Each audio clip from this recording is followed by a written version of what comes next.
Hello students, welcome to the amazing platform of NCERT वाला. So my dear students, हमने successfully 7 lectures electrochemistry के पढ़ लिए हैं. इनफैक्ट हर चीज समझ ली है, क्वेश्चन प्रैक्टिस भी कर ली है. तो आज हम इस चैप्टर को बिल्कुल अंत कर देंगे बेटा. आज इलेक्ट्रोकेमिस्ट्री का लास्ट लेक्चर है एंड आज हम क्या डिस्कस करने वाले हैं. आज हम पढ़ने वाले हैं कोहलरॉश लॉ के बारे में. वो क्या होता है, धीरे धीरे सब चीजें समझ आएंगी, किस पर अप्लाई होता है वो भी पता लगेगा, राइट. तो चलिए देखते हैं आज हम क्या डिस्कस करने वाले हैं. आज हम पढ़ने वाले हैं कोहलरॉश लॉ एंड देन बेटा हम प्रैक्टिस प्रॉब्लम्स करने वाले हैं. तो बेसिकली अब इसको समझने के लिए आपसे मैम थोड़ी बहुत डिस्कशन करना चाहेंगी और एक ऐसा वर्ड यूज करने वाली हूं जो आप सभी फेमिलियर हैं. क्या है वो वर्ड बेटा? Today we are going to first discuss about dilution. ठीक है, तो अब क्वेश्चन आता है कि डाइल्यूशन क्या है. आप सभी को पता है, हमने सॉल्यूशंस चैप्टर में भी डाइल्यूशन पढ़ा था. डाइल्यूशन का मतलब होता है कि आप एक पर्टिकुलर सॉल्यूशन में जो सॉल्यूट और सॉल्वेंट से बना हुआ है, आप क्या कीजिए, आप सॉल्वेंट की अमाउंट को बढ़ा दीजिए. सॉल्यूट उतना ही रखो, बस सॉल्वेंट बढ़ा दो. तो क्या होगा? कुछ नहीं मैम, उस प्रोसेस को डाइल्यूशन कहते है ना. यस. अब मैं इसको आपको समझाती हूँ मोलारिटी का एग्जांपल लेके. मोलारिटी क्या होता था? Number of moles divided by volume of solution. अब बेटा जो मोल्स हैं वो किसके हैं? आपके सॉल्यूट के हैं, right. Yes ma'am. And solute पर हम कुछ नहीं करते हैं, डाइल्यूशन में हम सिर्फ और सिर्फ सॉल्वेंट ऐड करते हैं. तो अगर आप सॉल्वेंट ऐड करेंगे तो बेसिकली मैम सॉल्यूशन की वॉल्यूम जो है वो इंक्रीज हो जाएगी, है ना. क्या आपके सॉल्यूट के मोल्स पर कोई फर्क पड़ेगा? नहीं. तो सॉल्यूट के मोल्स जो है मैम वो तो पहले जितने थे उतने ही हैं, यानी कि ये जो होगी वो वैल्यू आपकी बेटा कांस्टेंट रहेगी, राइट. तो यहां से हम क्या कह सकते हैं? Here we can say that molarity जो है वो एक कांस्टेंट के बराबर अपॉन V ऑफ सॉल्यूशन है. और हम यहां से कह सकते हैं मोलारिटी जो है वो बेटा इनवर्सली प्रोपोर्शनल है to the volume, right. Yes. And ma'am मुझे ये भी पता है दैट जितनी ज्यादा वॉल्यूम होगी मोलारिटी उतनी ही कम हो जाएगी. अब मोलारिटी होता क्या है तो कॉन्सेंट्रेशन टर्म ही. Yes ma'am. तो जितना ज्यादा आप वॉल्यूम को बढ़ाओगे सॉल्यूशन की कॉन्सेंट्रेशन उतनी कम हो जाएगी, है ना. ये बात अब आपको समझ आ रही है? इतना हम क्लियर कह सकते हैं? बिल्कुल मैम, क्रिस्टल क्लियर है. चलो बहुत बढ़िया. एग्जाम्पल के साथ बेटा, जब कोई चीज बहुत मीठी हो जाती है, मान लो आप ना नींबू पानी बना रहे थे तो आपने पानी में बहुत सारी चीनी मिक्स कर दी, बहुत मीठा हो गया. अब क्या करोगे? उसमें और पानी में ऐड कर दो. शुगर तो नहीं ऐड की, और पानी ऐड किया तो क्या हुआ? थोड़ा मीठा कम लगने लग गया, क्योंकि चीनी की कॉन्सेंट्रेशन जो थी वो अब ज्यादा पानी के अंदर है तो मैम कम हो गई. ठीक है, वो ज्यादा पानी के अंदर बिखर गई. आई होप आपको ये समझ आ रहा है. क्यों समझाना चाह रही हूं? क्योंकि इसी को अब हम यूज करने वाले हैं. क्योंकि बेटा आपने 3 तरह की कंडक्टिविटीज इस पर्टिकुलर चैप्टर में पढ़ी है, और वो 3 तरह की कंडक्टिविटीज क्या है सबसे पहले हम उन्हें लिख लेते हैं, क्योंकि ये जो हमने डाइल्यूशन पढ़ा है वो हम उसी पे अप्लाई करने वाले हैं. ठीक है, तो पहली जो आपने जो पहली कंडक्टिविटी आपने पढ़ी थी वो आपने नॉर्मल कंडक्टिविटी, क्या बोल रही है मैम, आपने नॉर्मल कंडक्टिविटी पढ़ी थी, राइट. यस. जिसको आप के से रिप्रेजेंट करते थे, जिसको कई जगहों पे कापा भी बोला जाता है. दिस इज योर कंडक्टिविटी, जिसको स्पेसिफिक कंडक्टेंस भी बोला जाता है, राइट. यस. तो यहां तक तो कोई इशू नहीं है, परफेक्ट है. आपके पास में इलेक्ट्रोलाइट्स हैं और इलेक्ट्रोलाइट्स में आपने एक पर्टिकुलर अमाउंट ले लिया, उसकी आप कंडक्टिविटी फाइंड आउट कर रहे हो. परफेक्ट, कोई इशू नहीं. चलो बहुत बढ़िया. सेकेंड जो आपने पढ़ी वो थी आपकी मोलर कंडक्टिविटी. क्या थी? Molar conductivity. और मैम मोलर कंडक्टिविटी क्या थी? 1 मोल इलेक्ट्रोलाइट की जो कंडक्टिविटी होती है वो आपकी मोलर कंडक्टिविटी होती है. एंड सिमिलरली अगर आप थर्ड की बात करोगे तो आपने पढ़ा इक्विवेलेंट कंडक्टिविटी. मैम एक इक्विवेलेंट इलेक्ट्रोलाइट की जो कंडक्टिविटी होती है वो होती है हमारी इक्विवेलेंट कंडक्टिविटी, राइट. यस. तो परफेक्ट है, यहां तक तो किसी को कोई दिक्कत नहीं है, क्रिस्टल क्लियर है. चलो बहुत बढ़िया. तो मैम हमने ये 3 कंडक्टिविटीज पढ़ी. अब बताओ कि कैसे इस पे डाइल्यूशन को अप्लाई करना है. अब बेटा आपने जब भी कोई सेल पढ़ा, आपने इलेक्ट्रोलिटिक सेल पढ़ा, आपने गैल्वेनिक सेल पढ़ा, उनमें हमेशा एक एक्वस सॉल्यूशन होता था, है ना. याद करो, जब मैंने आपको इलेक्ट्रोलिटिक सेल पढ़ाया तो मैंने यहाँ पर बोला था कि ये आपके यहाँ पर सॉल्यूशन जो है वो क्या है? एक्वस, मैम ने बोला था लेट अस से मोल्टन NaOH है, वैसे तो कोई भी हो सकता है, मोल्टन NaCl भी हो सकता है, मोल्टन NaOH भी हो सकता है, कुछ भी हो सकता है, या फिर एक्वस NaOH ले लो, ठीक है। अलग अलग तरह के आपके इलेक्ट्रोलाइट सॉल्यूशंस यहाँ पर प्रेजेंट थे, राइट, यस। तो ये जो सॉल्यूशंस होते हैं ये बेटा कंडक्टिविटी, ऑब्वियसली मैम इनके ऊपर कंडक्टिविटी डिपेंड करती है। और बेटा जब सॉल्यूशंस के अंदर आप कंडक्टिविटी की बात करते हैं तो उसमें चार्ज कैरियर्स क्या होते हैं मैम? आयंस होते हैं, राइट। ये तो सभी को याद है कि आयंस जो होते हैं वो आपके चार्ज कैरियर्स होते हैं। चलो यहां तक भी आपको सारी बातें क्लियर है, ओके। तो अब हम क्या पढ़ने वाले हैं, अब हम इसके आगे क्या डिस्कशन करने वाले हैं, अब उसकी बात करते हैं। तो बेटा हम इन तीनों कंडक्टिविटीज पर डाइल्यूशन का क्या इफेक्ट होगा वो देखना चाहते हैं, ठीक है। अब देखो वन बाय वन हर एक चीज की बात करते हैं। अगर आपने डाइल्यूशन को इंक्रीज किया, अगर आपने डाइल्यूशन को इंक्रीज किया यानी कि आपने डाइल्यूशन किया, तो इसका मतलब है कि आप वॉल्यूम को बढ़ा रहे हो। हाँ, और आपको पता है कि वॉल्यूम को बढ़ाने से मैम जो कॉन्सेंट्रेशन होती है वो कम हो जाती है। यानी कि मान लो आपके पास में एक मोल या फिर 1 ग्राम से शुरू समझो, आपके पास में 1 ग्राम इलेक्ट्रोलाइट था, आपने पानी डाल दिया और क्या हो गया, अब वो पूरे आयंस जो थे वो और ज्यादा बड़ी वॉल्यूम में प्रेजेंट है, राइट, यस। तो अब हम स्पेसिफिक कंडक्टेंस या फिर कंडक्टिविटी की बात करते हैं। तो बेटा स्पेसिफिक कंडक्टेंस या कंडक्टिविटी जो होती है वो एक पर्टिकुलर अमाउंट ऑफ, एक पर्टिकुलर वॉल्यूम, एक पर्टिकुलर अमाउंट ऑफ आपका क्या ले लेती है, सोल्यूशन। जैसे कि आपका ये पूरा सोल्यूशन है, आपका ये पूरा सोल्यूशन था, इसमें से लेट अस से 1 मीटर क्यूब, हमने 1 मीटर क्यूब वॉल्यूम ले ली और हमने इसके अंदर कंडक्टिविटी मेजर कर ली, वो होती है specific conductance, conductance per unit volume. Conductance per unit volume को आप स्पेसिफिक कंडक्टेंस कहते हो कि आप एक पर्टिकुलर अमाउंट ले लेते हो, ठीक है। अब इमेजिन करो पहले आपके आयंस जो थे वो इतनी वॉल्यूम के अंदर प्रेजेंट थे, ठीक है। हाँ, मान लो 5 आयंस इतनी वॉल्यूम में प्रेजेंट थे। तो जब आपने इसकी 1 मीटर क्यूब वॉल्यूम ली, तो आपने इतनी सी ली, तो मान लो 1 मीटर क्यूब में आपके पास में 3 आयंस आ गए, ठीक है। ये मैं सिर्फ समझा रही हूं, ऐसा होता नहीं कि सिर्फ 2 या 3 आयंस हो, बट समझा रही हूं, ठीक है। अब आपने क्या किया, आपने डाइल्यूशन कर दिया। डाइल्यूशन का मतलब होता है आपने और सॉल्वेंट ऐड कर दिया। अगर आपने और सॉल्वेंट ऐड कर दिया तो यानी कि अब क्या हुआ मैम, अब आपकी वॉल्यूम जो है वो बढ़ गई। अगर बेटा वॉल्यूम बढ़ गई तो जो ये आयंस है, ये जो आपके आयंस है, इन आयंस के पास क्या हुआ, इन आयन के पास और ज्यादा जगह हो गई इधर उधर घूमने के लिए, तो ये और ज्यादा घूमेंगे। अब अगर आप इसी 1 मीटर क्यूब वॉल्यूम में अगर आप कंडक्टेंस देखोगे तो आपके आयंस जो हैं, जो आपके नंबर ऑफ आयंस हैं, अब मान लो 2 ही रह गए। क्यों 2 रह गए बेटा? क्योंकि मैम अब जो आयंस हैं उनके पास जगह बहुत ज्यादा हो गई है, ठीक है, तो वो शायद कहीं और चले गए होंगे। तो अगर आप अब इन दोनों केसेस में से देखो तो कौन से केस में ज्यादा चार्ज कैरियर्स है मैम? ऊपर वाले केस में जब कम वॉल्यूम थी, आप जितना वॉल्यूम बढ़ाओगे उतने आयंस पर यूनिट वॉल्यूम कम हो जाएंगे। और इस वजह से बेटा जब डाइल्यूशन होता है तो आपकी जो कंडक्टिविटी होती है वो क्या हो जाती है, डिक्रीज हो जाती है। आई होप आपको ये समझ आ गया। स्पेसिफिक कंडक्टेंस या फिर कंडक्टिविटी कापा जो होता है वो कम हो जाता है, ठीक है, डाइल्यूशन के साथ। पहला केस। अब हम इसी की तरह दूसरा केस पढ़ेंगे। अगर आपने डाइल्यूशन किया तो आपकी वॉल्यूम इंक्रीज होगी, और बेटा अगर आपकी वॉल्यूम इंक्रीज हो रही है तो मोलर कंडक्टिविटी पे क्या फर्क पड़ेगा, अब आपको इसको समझना है, ठीक है। तो मोलर कंडक्टिविटी क्या होता है मैम? मोलर कंडक्टिविटी होता है 1 मोल इलेक्ट्रोलाइट की कंडक्टेंस, ठीक है। 1 मोल इलेक्ट्रोलाइट यानी कि लेट अस से 1 मोल ऑफ NaCl।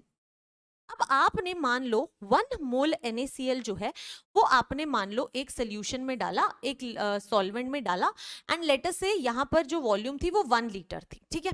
तो 1 मोल NaCl इसके अंदर है, ठीक है। इसके अंदर आपके पास में 1 मोल Na प्लस आयन होगा, 1 मोल Cl माइनस आयन होगा। जहां पर ये पूरा मोल प्रेजेंट होगा आप उसकी कंडक्टेंस मेजर कर लोगे, वो होगी आपकी मोलर कंडक्टिविटी। अब बेटा आपने वॉल्यूम को बढ़ा दिया, आपने 2 लीटर वॉल्यूम कर दी। अब मुझे बताओ 2 लीटर वॉल्यूम करने से क्या आपके इलेक्ट्रोलाइट के मोल्स पर कोई फर्क पड़ा? जो पहले 1 मोल थे अभी भी वो 2 लीटर वॉल्यूम में है, लेकिन है तो वही ना। हाँ, और बेटा अब क्या हुआ, अब आपके यही 1 मोल आयंस जो हैं, इन 1 मोल आयंस के पास में और ज्यादा वॉल्यूम हो गई फ्रीली मूव करने के लिए।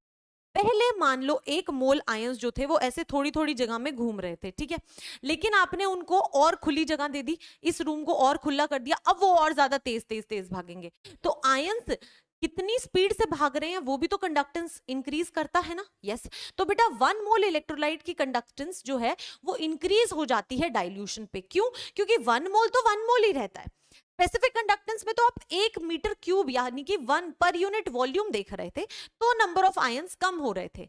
लेकिन मोलर कंडक्टिविटी में मैम आप 1 मोल इलेक्ट्रोलाइट ही देखोगे, चाहे 1 लीटर वॉल्यूम में देखो चाहे 2 लीटर वॉल्यूम में देखो। अगर हम 2 लीटर में देखेंगे तो आयंस तो उतने ही रहेंगे, 1 मोल ही रहेंगे, लेकिन उनकी स्पीड ज्यादा हो जाएगी क्योंकि उनको ज्यादा वॉल्यूम मिल गई है और इस वजह से कंडक्टेंस इंक्रीज हो जाएगी।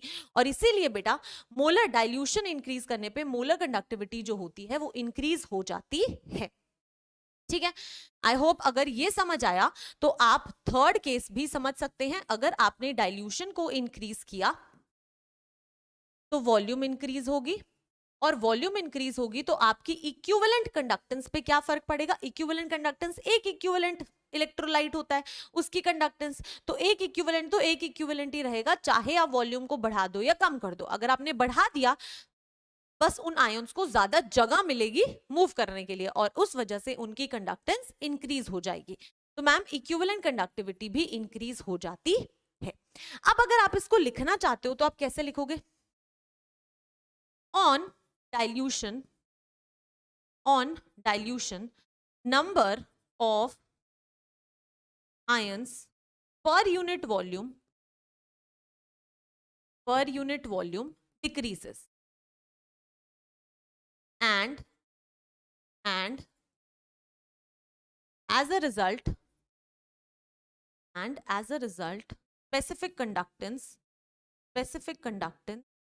or conductivity decrease।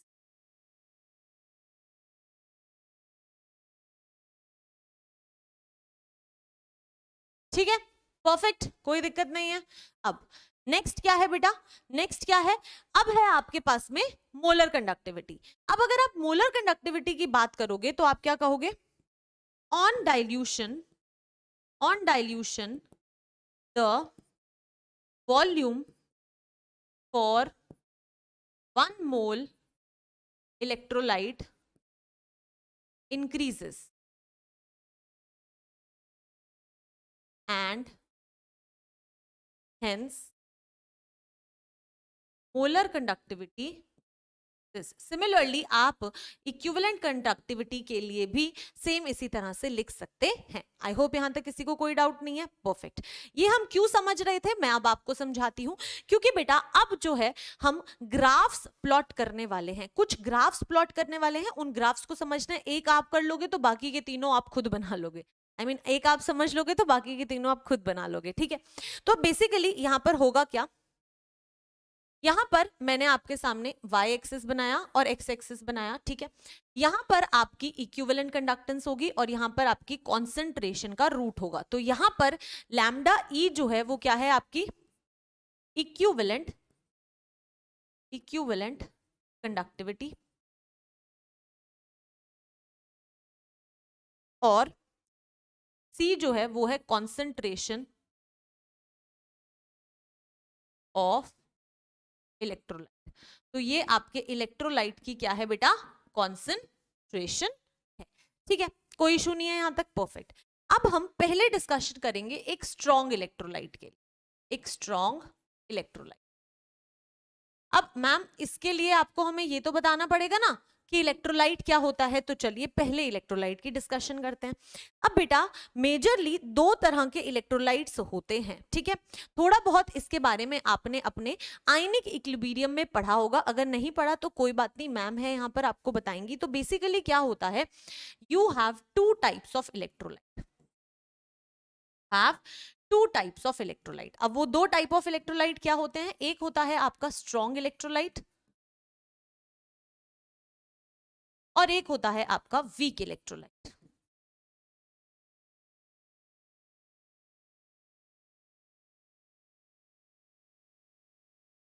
ठीक है, ओके।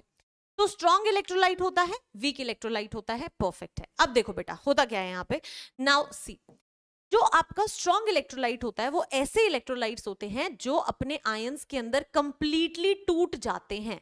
जैसे कि अगर मैम आपके सामने एक NaCl का एग्जांपल लें, तो अगर आप NaCl आपके पास में इलेक्ट्रोलाइट है तो बेटा वो अपनी एक्वस स्टेट में क्या होगा, Na+ और Cl- आयन में कंप्लीटली टूट जाएगा, ठीक है।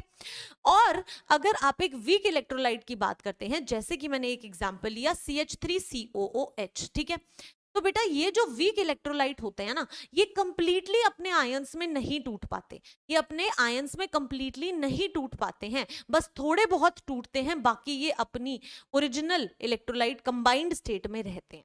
तो ये थोड़े बहुत ही दे पाते हैं, इसलिए हम ऐसा इक्विलिब्रियम शो करते हैं और ये आपको इस तरीके से मिलते हैं, ठीक है। अब आपको पता है कि मैम अगर एक स्ट्रॉन्ग इलेक्ट्रोलाइट होगा तो वो ज्यादा कंडक्ट कर पाएगा, क्योंकि उसके ज्यादा नंबर ऑफ आयंस हमें मिल पाएंगे, क्योंकि वो कंप्लीटली आयनाइज होता है। लेकिन एक वीक इलेक्ट्रोलाइट जो है वो कम कंडक्ट कर पाएगा, क्योंकि कम नंबर ऑफ आयंस हमें मिलेंगे, राइट। अगर आपके पास में 1 मोल NaCl और 1 मोल CH3COOH है तो 1 मोल NaCl ज्यादा कंडक्ट करेगा, क्योंकि आपके पास में वो कंप्लीटली आयनाइज हो जाएगा। लेकिन CH3COOH जो है वो थोड़ा सा ही आयंस में कन्वर्ट होगा, तो मैम वो कम आयन कंडक्ट कर पाएगा। यहां तक किसी को कोई डाउट नहीं है। अब बेटा अगर इतना समझ आ गया तो आपको सिर्फ ये समझना था कि स्ट्रॉन्ग इलेक्ट्रोलाइट और वीक इलेक्ट्रोलाइट के बीच में डिफरेंस क्या होता है, ठीक है। इसकी डेफिनेशन अगर आप लिखना चाहते हो तो it gets completely ionized in its aqueous state, ठीक है। और अगर आप वीक इलेक्ट्रोलाइट की बात करते हो तो it gets partially ionized in its aqueous state, ठीक है। परफेक्ट है, कोई दिक्कत नहीं है यहां तक, चलो बहुत बढ़िया। अब आपको कुछ एग्जाम्पल्स बताने हैं। देखो आपके सिलेबस में तो ज्यादातर सॉल्ट्स ही हैं, ठीक है, और जितने भी सॉल्ट्स होते हैं सारे के सारे स्ट्रॉन्ग इलेक्ट्रोलाइट होते हैं। स्टिल मैं आपको बताती हूँ बेटा, जो आपके स्ट्रॉन्ग एसिड्स होते हैं जैसे कि HCl, मैं स्ट्रॉन्ग एसिड लिख देती हूँ और एग्जाम्पल लिख देती हूँ HCl। तो बेटा HCl जो है वो कंप्लीटली अपने आयंस में आयनाइज होता है। सिमिलरली स्ट्रॉन्ग बेस जैसे कि NaOH, तो जो NaOH होता है वो भी स्ट्रॉन्ग बेस होता है और वो भी कंप्लीटली आयनाइज होता है। और बेटा सारे के सारे सॉल्ट्स, सभी सॉल्ट्स जैसे कि NaCl हो गया, NH4Cl हो गया, तो इस तरीके से जितने भी सॉल्ट्स होते हैं वो सारे के सारे आपके स्ट्रॉन्ग इलेक्ट्रोलाइट्स होते हैं। अगर आप वीक इलेक्ट्रोलाइट्स की बात करते हो तो बेटा वीक इलेक्ट्रोलाइट्स के एग्जांपल्स की अगर हम बात करें तो एक वीक एसिड जैसे कि CH3COOH, एक वीक बेस जैसे कि NH4OH, ठीक है, ये है आपका वीक एसिड और ये है आपका वीक बेस। तो ये बहुत ही कम कंडक्टिविटी दिखा पाते हैं क्योंकि ये कंप्लीटली अपने आयंस में नहीं टूट पाते, ठीक है। जितने ज्यादा आयंस उतनी ज्यादा कंडक्टिविटी शो कर देंगे। आई होप यहां तक किसी को कोई डाउट नहीं है, परफेक्ट। तो आप इसे नोट कर सकते हो जितना भी हमने लिखा है, ठीक है, इसको नोट कर लो, फिर इसको नोट कर लो और फिर इसे नोट कर लो, ठीक है। चलो अब हम यहाँ आ गए हैं और अब हम प्लॉट ड्रॉ करने वाले हैं। तो भाई अब इसको समझना है, प्लॉट ड्रॉ करने से पहले तो समझेंगे कैसे। अब देखो अगर आप अगर आप देखो तो लैम्डा ई मतलब कि ये क्या है आपकी इक्विवेलेंट कंडक्टिविटी, ठीक है। तो इक्विवेलेंट कंडक्टिविटी जो है वो मैम इस तरीके से इंक्रीज हो रही है वाई एक्सिस के अलोंग। ये जो सी है बेटा ये आपकी कॉन्सेंट्रेशन जो है वो इस तरफ इंक्रीज, आपको पता है दैट कॉन्सेंट्रेशन जो होती है वो इनवर्सली प्रोपोर्शनल होती है टू वॉल्यूम। कोई भी मोलारिटी कोई भी ले लो बेटा, मोलारिटी ही होती है मोस्ट केसेस में कॉन्सेंट्रेशन, तो वो इनवर्सली प्रोपोर्शनल होती है वॉल्यूम के। आपको पता है आप जितना ज्यादा वॉल्यूम को इंक्रीज करोगे उतना ही कम आपकी कॉन्सेंट्रेशन हो जाएगी, यानी कि जितना ज्यादा डाइल्यूशन करोगे कॉन्सेंट्रेशन उतनी कम होगी, क्योंकि डाइल्यूशन का मतलब है वॉल्यूम को बढ़ाना, ठीक है। अब देखो आपके पास में एक इलेक्ट्रोलाइट है, आप इलेक्ट्रोलाइट की और ये मोलर इक्विवेलेंट कंडक्टिविटी है। आपको पता है दैट जब वॉल्यूम इंक्रीज होती है तो इक्विवेलेंट कंडक्टिविटी जो होती है वो भी इंक्रीज होती है। यानी कि आप एक चीज कह सकते हो कि मैम अगर इस साइड कॉन्सेंट्रेशन इंक्रीज हो रही है तो पक्का इस साइड जो है वो मेरा वॉल्यूम इंक्रीज हो रहा होगा और मैम डाइल्यूशन ज्यादा हो रहा होगा, है ना। इस साइड मूव करोगे तो, और जैसे जैसे यहां पर आ जाओगे, ये 0 पॉइंट है मैम, ये 0 पॉइंट जो है वो पॉइंट है जहां पर आपने क्या कर दिया है, आपने इनफाइनाइट डाइल्यूशन कर दिया है। क्यों इनफाइनाइट डाइल्यूशन बोल रही हूं, क्योंकि यहाँ पे कॉन्सेंट्रेशन 0 दिखाई है, तो 0 कॉन्सेंट्रेशन का मतलब है कि आपने इतना डाइल्यूशन कर दिया है, वॉल्यूम को इतना बढ़ा दिया है कि उसकी कॉन्सेंट्रेशन एकदम 0 हो गई है, ठीक है। तो या तो बोल दो इसको इनफाइनाइट डाइल्यूशन या फिर बोल दो कॉन्सेंट्रेशन जो है वो नियरली इक्वल टू 0 है, ठीक है। तो ये पॉइंट वो है। अब आपको पता है कि जहां पे मैक्सिमम डाइल्यूशन होगा वहां पे मैक्सिमम क्या होगी, आपकी वॉल्यूम बढ़ेगी और वहां पे इक्विवेलेंट कंडक्टिविटी मैक्सिमम होगी, है ना। तो जो प्लॉट बनता है वो बेटा एक स्ट्रेट लाइन प्लॉट बनता है इस तरीके से, ठीक है। ये सीधी लाइन है, ये आपको अज्यूम करना है। अब बेटा यहां तक तो इलेक्ट्रोलाइट्स को यूज करके साइंटिस्ट ने ये प्लॉट बना लिया, ठीक है। अब देखो ये तो उन्होंने बना लिया, लेकिन इनफाइनाइट डाइल्यूशन तो नहीं कर सकते मैम। ऐसा कभी हो सकता है कि आप कॉन्सेंट्रेशन को एकदम ही 0 कर दो, नहीं, ऐसे तो पॉसिबल नहीं है बेटा, राइट। यस, तो उन्होंने क्या किया, ऐसे प्लॉट ड्रॉ किया और फिर क्या किया, उन्होंने कहा कि हम ना आगे की जो रीडिंग्स आएंगी वो भी तो ऐसी आएंगी, तो हम ना इसको एक्स्ट्रापोलेट कर लेते हैं ऐसे। जब आप एक्स्ट्रापोलेट करते हो तो आपको एक ये पॉइंट मिलता है, ये वाला, ठीक है। और ये पॉइंट कहां पे है, इनफाइनाइट डाइल्यूशन पे 0 कॉन्सेंट्रेशन। तो उन्होंने कहा कि जब एक्स्ट्रापोलेट करके आपको जो भी पॉइंट मिल रहा है उसको बोल दो लैम्डा इक्विवेलेंट नॉट या फिर लैम्डा इक्विवेलेंट इनफाइनाइट। और बेटा ये क्या होता है, ये होती है equivalent conductivity at infinite dilution, equivalent conductivity at infinite dilution, या फिर इसको लिमिटिंग इक्विवेलेंट कंडक्टिविटी के नाम से भी जाना जाता है। तो यहां से आपको एक नाम मिल गया, वो नाम मैं बता देती हूं, लैम्डा इक्विवेलेंट नॉट या फिर लैम्डा इक्विवेलेंट इंफिनिटी का मतलब होता है equivalent conductivity, equivalent conductivity at infinite dilution, या फिर इसको एक और नाम से जाना जाता है which is limiting equivalent conductivity, limiting equivalent conductivity, ठीक है। कोई दिक्कत यहां तक नहीं, आई थिंक यहां तक सारी चीजें क्लियर है। और बेटा ये जो प्लॉट होता है, ये प्लॉट जो है वो एक इक्वेशन से फाइंड आउट किया जाता है जिसे डिबाय इक्वेशन कहा जाता है। और ये इक्वेशन क्या होती है, lambda equivalent is equal to lambda equivalent not minus A root C, not है बेटा ये।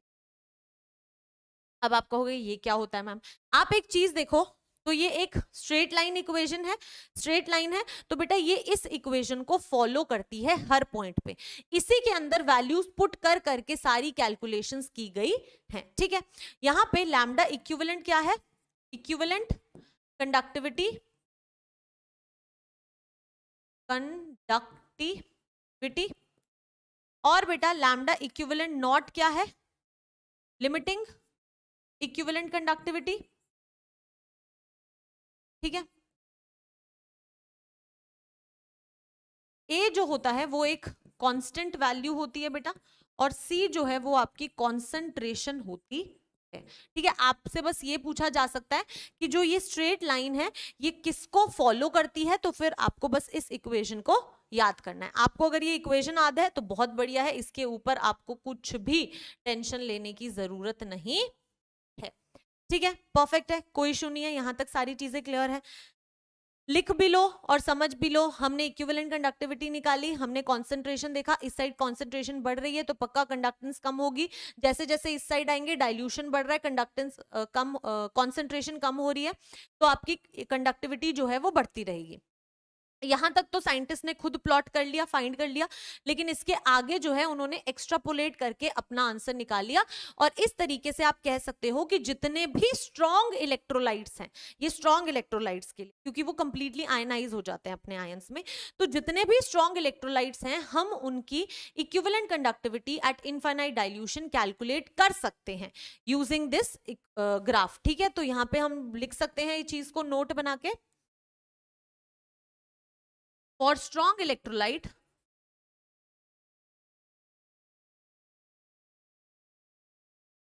we can calculate, for strong electrolyte we can calculate their limiting equivalent conductivity। ठीक है, थ्रू ग्राफ, थ्रू ग्राफ। आप graph से इनकी equivalent conductivity infinite dilution पे या फिर लिमिटिंग इक्विवेलेंट कंडक्टिविटी कैलकुलेट कर सकते हो। क्लियर है, यहां तक कोई डाउट नहीं है? परफेक्ट, आगे बढ़ो भाई। लिख लिया इस चीज को, इसको लिख लिया, इसको लिख लिया। तो बेटा अब आ जाओ वीक इलेक्ट्रोलाइट पे। अब हम बात करेंगे वीक इलेक्ट्रोलाइट की। ठीक है, सेम जैसे आपने स्ट्रॉन्ग के लिए किया था, अब मैं आपको एक ग्राफ प्लॉट करवाऊंगी वीक इलेक्ट्रोलाइट्स के लिए। वीक इलेक्ट्रोलाइट्स कौन से होते हैं? जो कंप्लीटली अपने आयंस में टूटते नहीं हैं। ठीक है, तो वीक इलेक्ट्रोलाइट में क्या होगा? आपके पास में ऐसे एक स्ट्रेट लाइन होगी, आपके पास में ऐसे एक स्ट्रेट लाइन है। ठीक है, अगेन यहां पे लैम्डा इक्विवेलेंट आएगा और यहां पे आपकी रूट सी आएगी। ठीक है, अब बेटा आपको पता है कि वीक इलेक्ट्रोलाइट्स जो होते हैं वो मैम कंप्लीटली आयनाइज नहीं होते, तो उनकी कंडक्टेंस जो होती है, कंडक्टिविटी जो होती है वो बहुत कम होती है। लेकिन आपको एक लॉ याद है जिसको कहा जाता था ऑस्टवर्ल्ड डाइल्यूशन लॉ? आपने कहीं पढ़ा होगा ऑस्टवर्ल्ड डाइल्यूशन लॉ। मैं लिखवा देती हूं, Ostwald dilution law. Ostwald dilution law basically कहता क्या था कि आप जितना ज्यादा एक इलेक्ट्रोलाइट का डाइल्यूशन करोगे, एक इलेक्ट्रोलाइट में का जितना ज्यादा डाइल्यूशन करोगे वो उतना ही ज्यादा आयनाइज हो सकता है, उसकी डिग्री ऑफ आयनाइजेशन उतनी ही ज्यादा बढ़ जाती है। यानी कि आप क्या कह सकते हो, that with increase in dilution of an electrolyte, its degree of ionization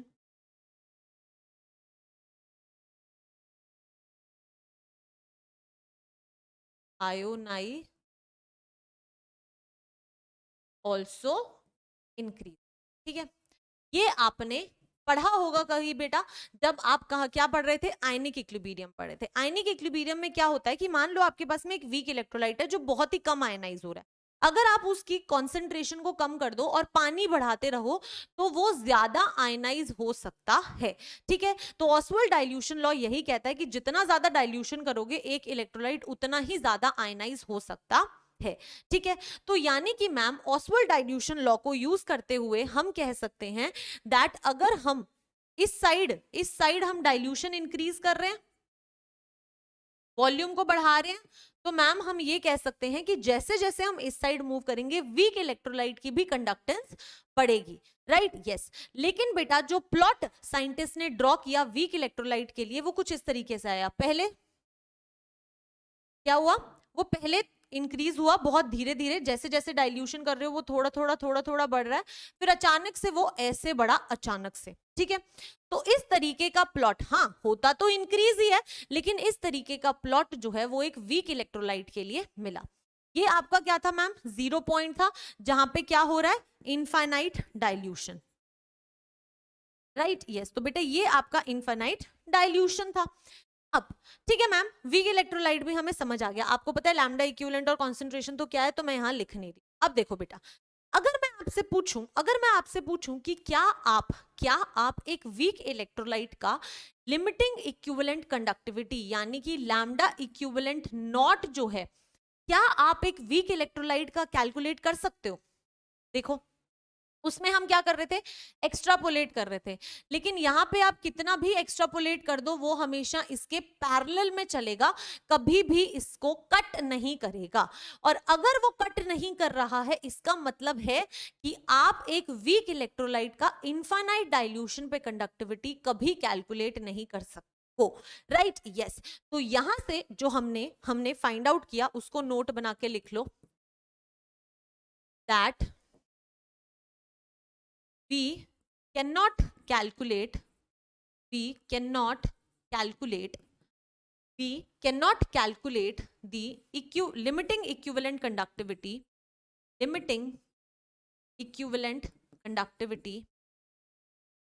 for a weak electrolyte using the graph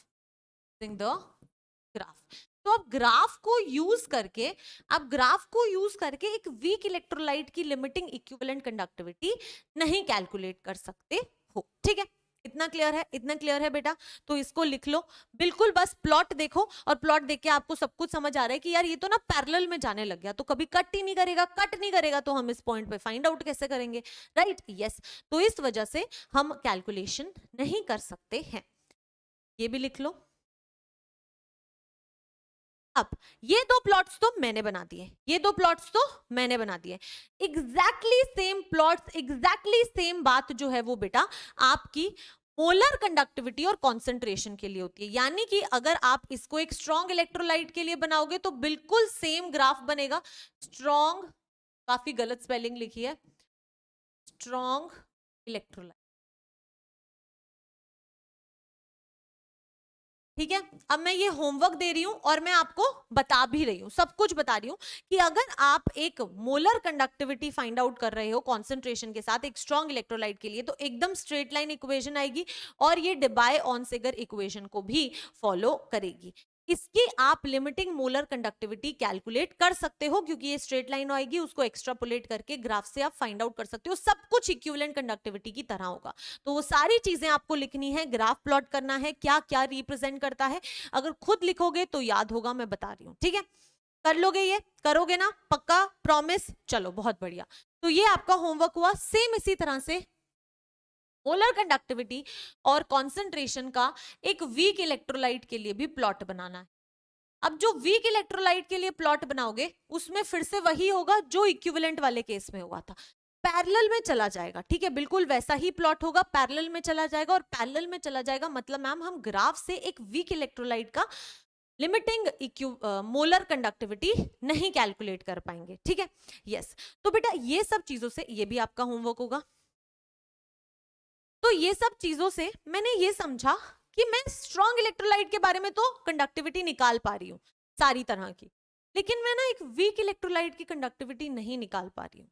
तो मुझे कुछ ऐसा रास्ता चाहिए कि मैं उसकी इनफाइनाइट डाइल्यूशन पे कंडक्टिविटी निकाल पाऊं। और वो कंडक्टिविटी निकालने का तरीका जो हमें दिया गया था वो हमें कोहलरॉश ने दिया था, ठीक है? अभी के लिए इतना समझ लो, आगे जब कोहलरॉश लॉ करेंगे तो समझ आएगा। अभी जितनी चीजें पढ़ी हैं वो सब लिखी हुई मिलेंगी आपको, वो आप पढ़ लीजिए, लिखना है तो बाद में लिख लेना, ठीक है?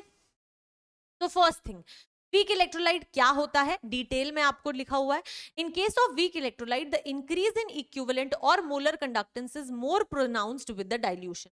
क्योंकि उसका प्लॉट क्या होता है, पहले ऐसे ऐसे होता है और फिर अचानक से इंक्रीज होता है, तो इसीलिए कहते हैं कि वो ज्यादा प्रोनाउंस्ड होता है, ठीक है? द डिग्री ऑफ आयनाइजेशन, बेटा डिग्री ऑफ आयनाइजेशन का मतलब होता है अल्फा, जो आपने किसमें पढ़ा था, आयनिक इक्विलिब्रियम पढ़ा था, ठीक है? तो the degree of ionization of weak electrolyte increases with the increasing dilution. एक वीक इलेक्ट्रोलाइट का जो डिग्री ऑफ आयनाइजेशन होता है वो इंक्रीज होता है आप उसका जितना ज्यादा डाइल्यूशन करते हो, और वो जितना ज्यादा आयनाइज होगा उतने ज्यादा आयंस बनेंगे और उतनी ज्यादा कंडक्टिविटी होगी, राइट? यस। तो यहां तक किसी को कोई डाउट नहीं है? परफेक्ट। आप लिखना चाहते हैं तो आप इसे लिख लीजिए, आगे बढ़ेंगे। अब बेटा अब आया हमारा इनफाइनाइट डाइल्यूशन पे कोहलरॉश लॉ। इतना ही है क्या, इसके आगे हमें? हाँ ठीक है। तो अब हम कोहलरॉश लॉ के बारे में पढ़ेंगे। मैम एक सेकेंड, मैं पानी पी लूं, पहले? चलो ठीक है, पानी पी के फिर स्टार्ट करेंगे।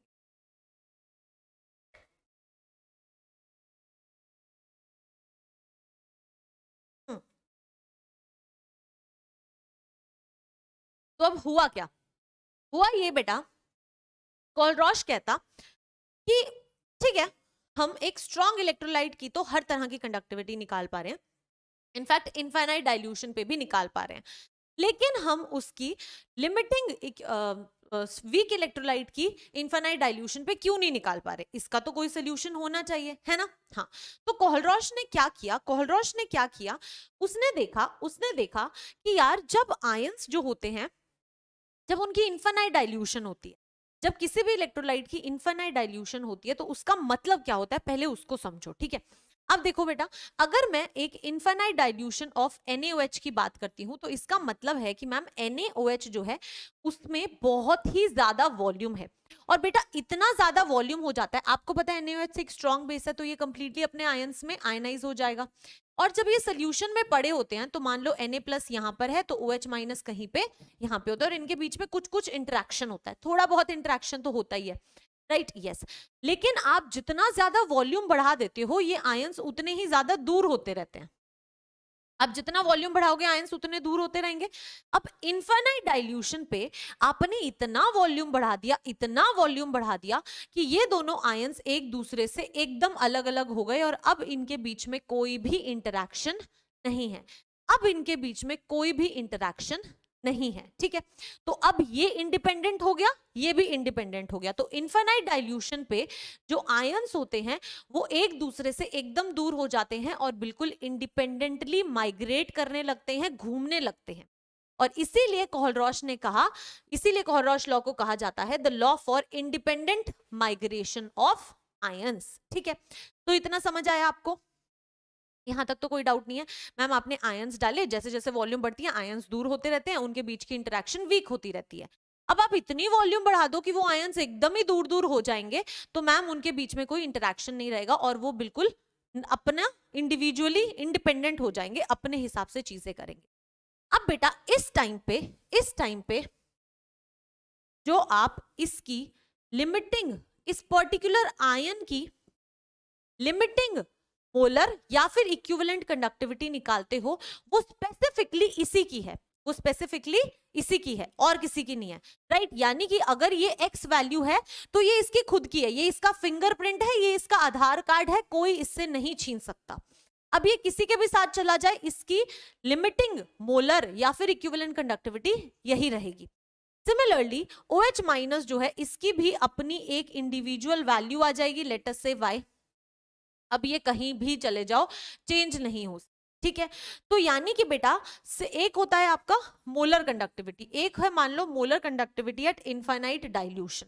तो बेटा ये वैल्यू जो होती है ये किसके साथ है उस पर डिपेंड करती है, ये वैल्यू किसके साथ है, जैसे कि NaOH में ये डिपेंड करती है कि Na जो है वो किसके साथ है, ठीक है। तो ये तो अलग अलग हो सकती है, लेकिन ये जो वैल्यू होती है वो हर एक आयन की अपनी स्पेसिफिक वैल्यू होती है, जिसको कोई चेंज नहीं कर सकता है, ठीक है। इतना समझ आया। अब और समझाती हूँ, इमेजिन करो कि आपके पास में मोलर कंडक्टिविटी इनफाइनाइट डाइल्यूशन पे Na+ की जो है वो कितनी आ गई, x आ गई, किसमें, NaOH वाले केस में, ठीक है, Na वाले case.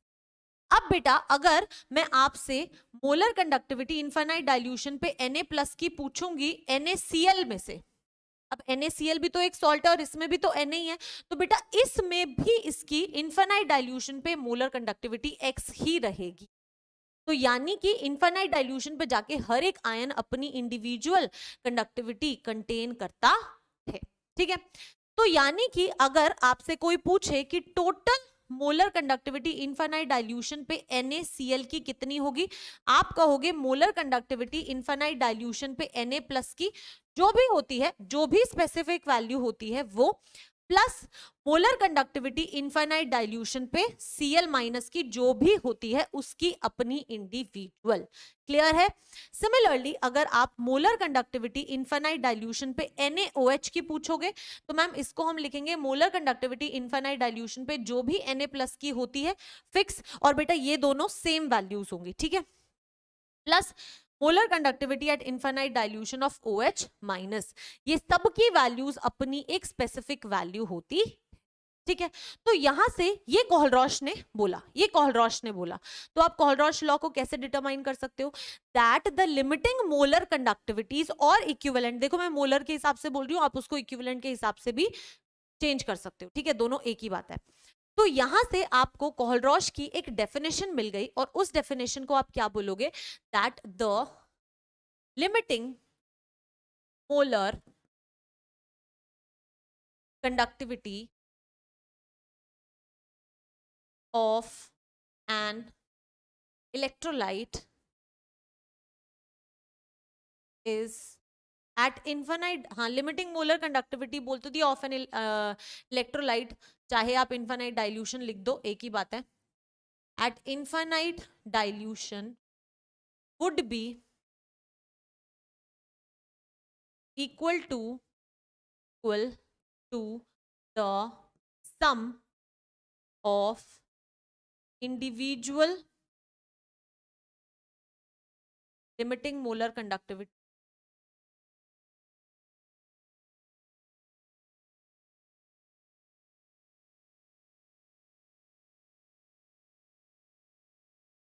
molar conductivity of ions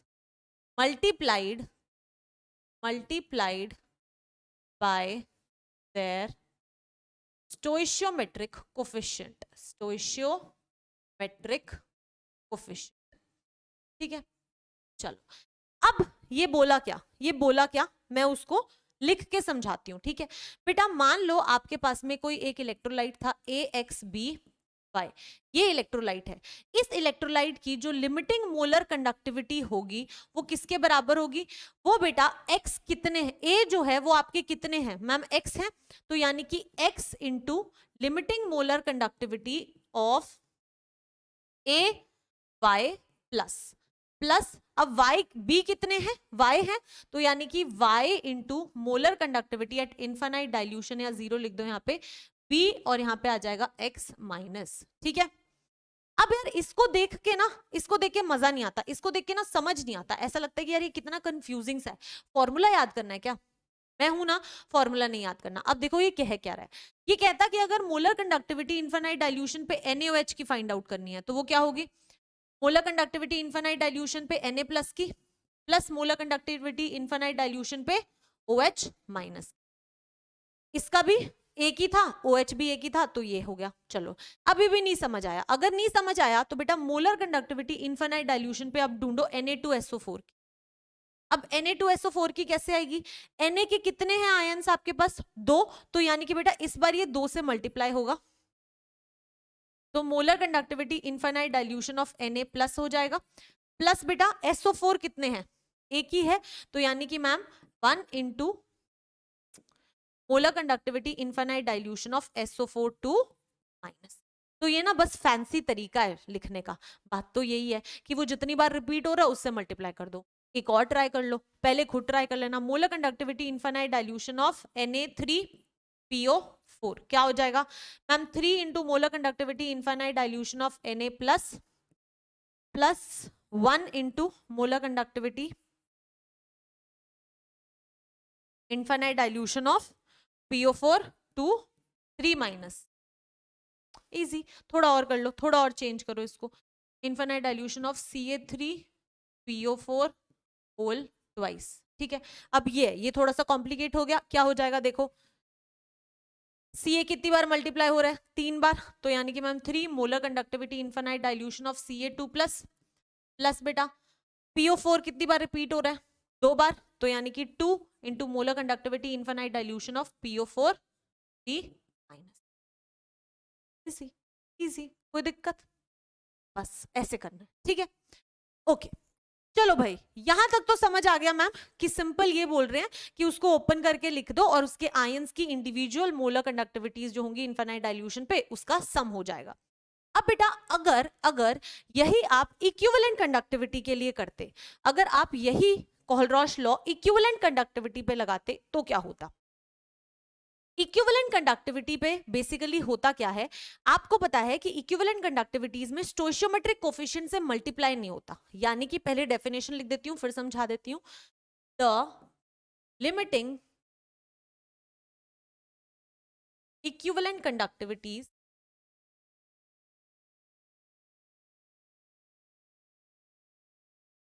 of an electrolyte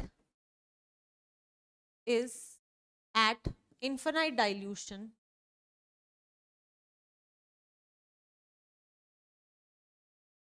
is equal to the sum of individual equivalent conductivities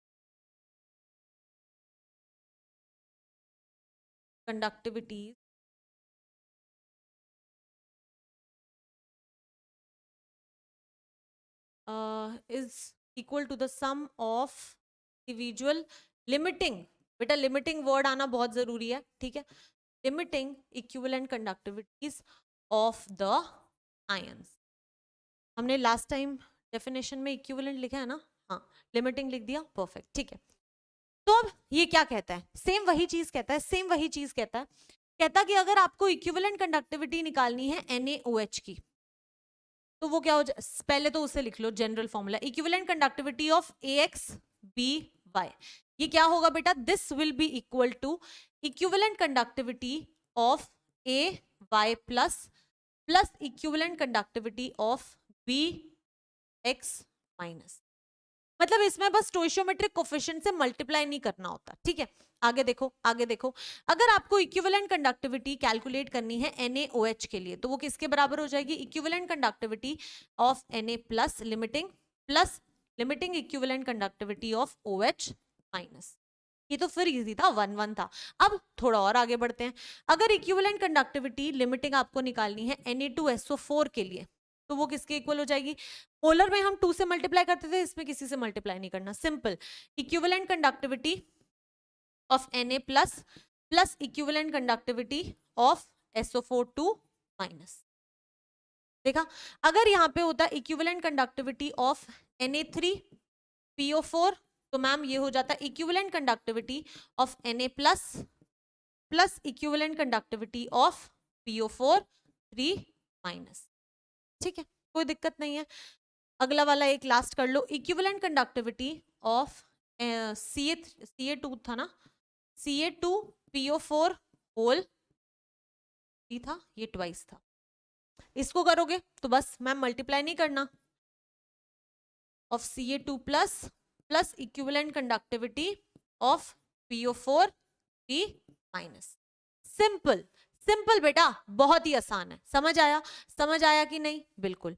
अब जो अगला चीज आती है, इसको पहले नोट कर लेना, ठीक है, इसको नोट कर लेना.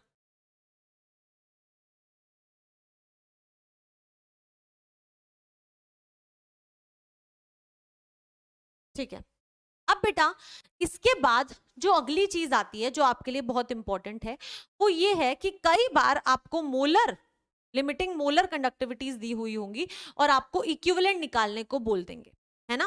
तो आपको वो रिलेशन जो है वो याद होना चाहिए. आपको याद है कि मोलर कंडक्टिविटी जो होती थी वो कैसे निकालते थे, K/1000 अपॉन मोलारिटी से, है ना, K/1000 अपॉन मोलारिटी से निकालते थे. कोई दिक्कत यहाँ तक, कोई दिक्कत नहीं है ना, आई होप इसमें तो कोई दिक्कत नहीं है. ओके, अब हमें इसको याद रखना पड़ेगा. अब मैं ना भूल जाती हूँ, मुझे नहीं पता कि मैं फॉर्मूले कैसे रटूं, मुझे फॉर्मूले नहीं याद करना था, लेकिन मेरे को मोलारिटी और नॉर्मेलिटी के बीच का रिलेशन फाइंड आउट करना आता है. ठीक है, क्या होता है बेटा, मोलारिटी क्या होता है, number of moles by volume of the solution. तो नंबर ऑफ मोल्स जो होंगे वो क्या हो जाएंगे, given mass upon molar mass, और ये वॉल्यूम से मल्टीप्लाई हो जाएगा. ये होती है मोलारिटी. अगर मैं नॉर्मेलिटी लिखूं तो क्या होता है मैम, नॉर्मेलिटी होता है given mass upon equivalent mass, जो होता है molar mass upon n factor, और यहाँ पे वॉल्यूम से मल्टीप्लाई होता है. तो यानी कि ये जो इतना पार्ट है ये क्या है आपका, मोलारिटी के इक्वल है. यानी कि जो आपकी नॉर्मेलिटी होती है वो मोलारिटी इंटू n फैक्टर के इक्वल होती है. ठीक है, तो मुझे ये रिलेशन फाइंड आउट करना आता है, that normality is equal to molarity into n factor. मुझे ये भी पता है मोलर कंडक्टिविटी ये है और equivalent conductivity K/1000 upon normality होती है, और नॉर्मेलिटी क्या होता है, मोलारिटी इंटू n फैक्टर. तो मैम इक्विवेलेंट कंडक्टिविटी जो होगी वो हो जाएगी K/1000 upon molarity into n factor. अब आपको पता है कि बेटा ये वाला जो पार्ट है ये एक्चुअली आपका मोलर कंडक्टिविटी ही है, यानी कि आप यहां से क्या कह सकते हो that equivalent conductivity is actually equal to molar conductivity divided by n factor, या फिर molar conductivity is equal to equivalent conductivity into n factor. ये सबको याद है, ये हमने बेटा लास्ट क्लास में भी डिराइव किया था, इसलिए मैंने फटाफट डिराइव किया, कोई दिक्कत नहीं है यहां तक। बस अगर ये आता है तो बेटा आपको लिमिटिंग वाले भी एक दूसरे में कन्वर्ट करने आते हैं। लिमिटिंग वालों के लिए भी बेटा सेम ही होगा, बस molar conductivity at infinite dilution is equal to equivalent conductivity at infinite dilution into n factor. बस ये फॉर्मूला जो है वो आपको यूज करना है। अगर कोई एक फॉर्म आपने कैलकुलेट की हुई है तो दूसरी फॉर्म आप इससे कैलकुलेट कर सकते हो, ठीक है, कोई दिक्कत नहीं है। इसको लिख लो, रिवाइज कर लो, क्योंकि भूलोगे, मैं तो भूल जाती हूँ, तो मैं तो डिराइव कर लेती हूँ फटाफट ताकि कोई दिक्कत ना हो, ठीक है, तो लिख लो इसे।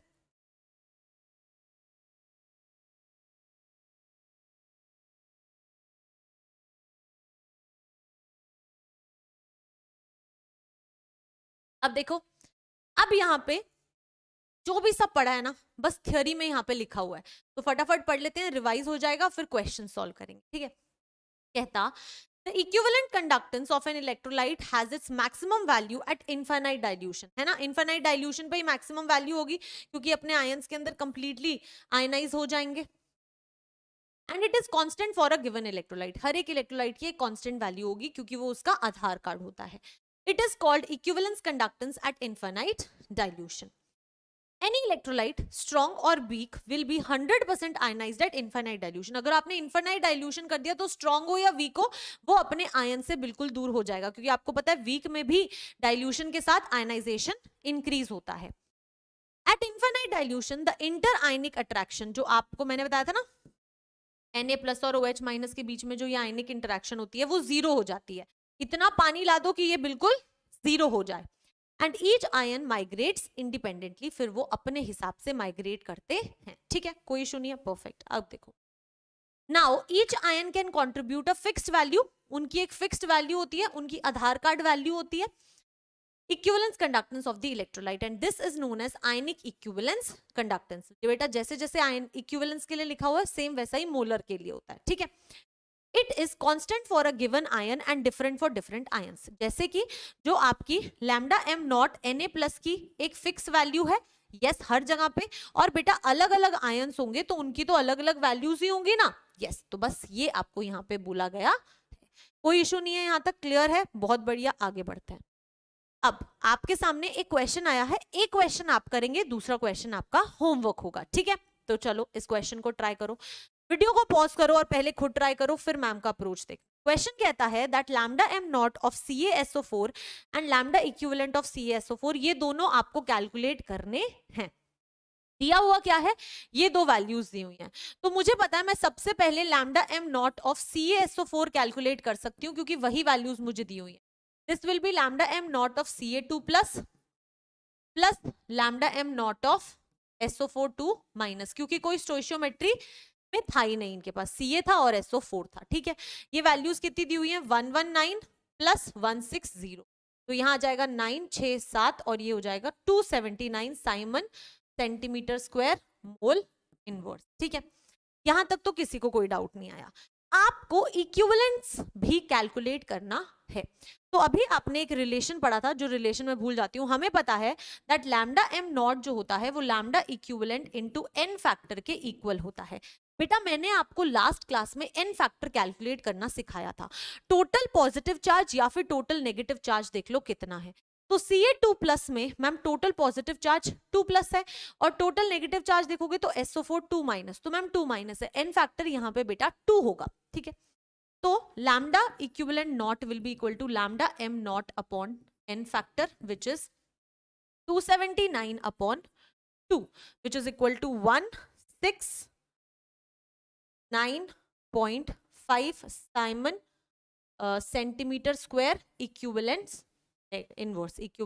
इनवर्स, ठीक है। तो इस तरीके से आपको सॉल्व करना है, जो इन्फॉर्मेशन दी है उसके हिसाब से पहले एक चीज को निकालो, फिर उस रिलेशन को यूज करके दूसरा कैलकुलेट कर लो, ठीक है। आई होप आपको क्लियर हो गया होगा मैंने यहाँ पर ये क्वेश्चन कैसे सॉल्व किया है, ठीक है। यस, तो अगर ये समझ आया तो ये आपका होमवर्क है, ये आपका होमवर्क क्वेश्चन कर लेंगे, कोई इशू नहीं है, कोई इशू नहीं है। बहुत बढ़िया बेटा, बहुत ही बढ़िया। चलिए आगे बढ़े क्या, आगे बढ़े क्या? चलो नेक्स्ट जो हम पढ़ने वाले हैं, अब हम कुछ क्वेश्चंस करने वाले हैं। कैलकुलेशंस आप करेंगे, क्वेश्चन मैम आपको सॉल्व करेंगे। क्वेश्चन कहता है that the resistance of one normal solution of acetic acid is 250 ohm. Video को पॉज करना, पहले खुद करना। रेजिस्टेंस जो है वो आपको 250 ओम दी हुई है। When measured in a cell of cell constant 1.15, आपको सेल कांस्टेंट G स्टार की वैल्यू दी है 1.15। The equivalent conductance of one normal acetic acid is, तो आपको equivalent conductance यानी कि ये कैलकुलेट करना है। आसान है यार, नॉर्मेलिटी आपको सोल्यूशन की दी हुई है वन नॉर्मल, ठीक है। कैसे निकालेंगे मैम? हमें पता है लैम्डा इक्विवेलेंट जो होता है वो K इंटू 1000 अपॉन नॉर्मेलिटी होता है। अब नॉर्मेलिटी तो है लेकिन K नहीं है, लेकिन मुझे एक चीज पता है कि जो K होता है वो G इंटू G स्टार के इक्वल होता है। G क्या होता है? कंडक्टेंस। G स्टार क्या होता है? Cell constant. कंडक्टेंस जो होता है वो 1 अपॉन R के इक्वल होता है into G star. 1 upon R, R क्या है? 250 है, तो यानी कि 1 अपॉन 250 इंटू G स्टार की वैल्यू आपको 1.15 गिवन है। तो बस इसको जो है यहाँ पर पुट कर दो। तो बेटा जो लैम्डा इक्विवेलेंट आएगा वो क्या आ जाएगा आपका? 1.15 divided by 250 into 1000 upon 1 normal. ये 1 से चला जाएगा, ये 4 चला जाएगा, this will be equal to 1.15 into 4, ठीक है।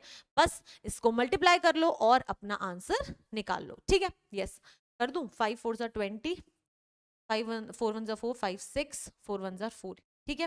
तो 4.6 जो है, 4.6 जो है वो आपका करेक्ट आंसर आ गया। Simon centimetre square equivalent inverse. तो इस तरीके से आपको समझना है आपसे क्या पूछ रहा है, ठीक है। कर लेंगे, कोई दिक्कत नहीं है। ओके, अगला क्वेश्चन देखते हैं। अगला क्वेश्चन एक बार मुझे देख लेने दो, अगर आप कर सकते हो तो वो मैं होमवर्क में दूं, ठीक है। The specific conductivity of n/10 KCl solution is, ठीक है, आपको कंडक्टिविटी दी हुई है, and the resistance of the cell containing this solution, ठीक है बेटा। ये क्वेश्चन आप बहुत आराम से कर सकते हो। तो ये आपका होमवर्क क्वेश्चन, लास्ट क्लास में जो चीजें पढ़ी थी उससे रिलेटेड ये क्वेश्चन है, तो आपको ये क्वेश्चन जरूर करना है। कर लेंगे, कोई इशू नहीं है। चलो बहुत बढ़िया। अब बेटा हम कुछ एप्लीकेशंस पढ़ेंगे कोहलरॉश लॉ की। अब हम कुछ एप्लीकेशंस पढ़ेंगे कोहलरॉश लॉ की, कि कोहलरॉश लॉ से हम क्या क्या चीजें कैलकुलेट कर सकते हैं। तो first and the most important thing जो आप कोहलरॉश लॉ से कैलकुलेट कर सकते हैं वो है डिग्री ऑफ आयनाइजेशन। तो यानी कि हम क्या कैलकुलेट कर सकते हैं? We can calculate degree of ionization. बस एक फॉर्मूला है जो आपको याद करना है, और वो डिग्री ऑफ आयनाइजेशन जो होता है वो अल्फा होता है, ठीक है।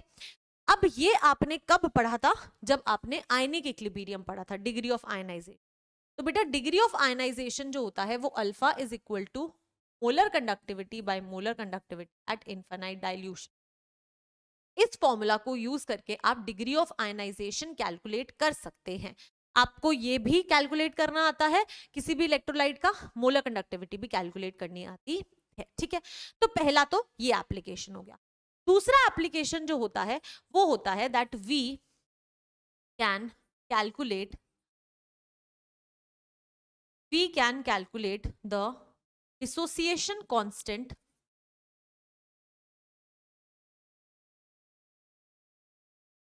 Of weak electrolytes. जो आपके वीक इलेक्ट्रोलाइट्स होते हैं उनके कुछ डिसोसिएशन कांस्टेंट्स होते हैं, आप वो भी कैलकुलेट कर सकते हैं। कैसे कैलकुलेट कर सकते हैं बेटा? आयनिक इक्विलिब्रियम ही थोड़ा सा रिवाइज करना पड़ेगा। एक वीक एसिड ले लेते हैं, लेट अस से CH3COOH। अगर इसके डिसोसिएशन कांस्टेंट की बात करें तो वो Ka के इक्वल होता है। ये आयनाइज होगा into CH3COO minus plus H plus, और इसका जो डिग्री ऑफ आयनाइजेशन होगा वो अल्फा होगा। तो बेटा initially T is equal to 0 time पे ये आपकी C कॉन्सेंट्रेशन होगी, यहाँ पे कुछ भी नहीं होगा। फिर कुछ आयनाइजेशन हुआ होगा, थोड़ा बहुत आयनाइजेशन, तो T is equal to T time पे बेटा C minus C alpha ionize हुआ होगा, ये C अल्फा बना होगा और ये भी C अल्फा बना होगा। ये आपका इक्विलिब्रियम कांस्टेंट है, तो इक्विलिब्रियम कांस्टेंट किसके इक्वल होता है, प्रोडक्ट्स की कॉन्सेंट्रेशन, ये भी प्रोडक्ट है ये भी प्रोडक्ट है, दोनों की कॉन्सेंट्रेशन C अल्फा, तो C alpha into C alpha upon reactant की कॉन्सेंट्रेशन, तो यहां आ जाएगा C minus C alpha, C common ले लो, C square alpha square upon C बाहर ले लिया, 1 माइनस अल्फा, C से C गया, C अल्फा स्क्वायर, तो जो आपका डिसोसिएशन कांस्टेंट आया वो C अपॉन 1 माइनस अल्फा है, तो वो बेटा C alpha square upon 1 minus alpha के इक्वल आया। अब जनरली वीक एसिड्स का जो अल्फा होता है या फिर डिग्री ऑफ आयनाइजेशन होती है वो बहुत ही कम होती है, 1 के कंपैरिजन में तो बहुत छोटी वैल्यू होती है, तो हम कह देते हैं दैट 1 बहुत बहुत बड़ा है अल्फा से और इसीलिए ये नियरली इक्वल हो जाता है C अल्फा स्क्वायर के। तो यहां से आप Ka की वैल्यू निकाल लेते हो C अल्फा स्क्वायर। तो अगर आप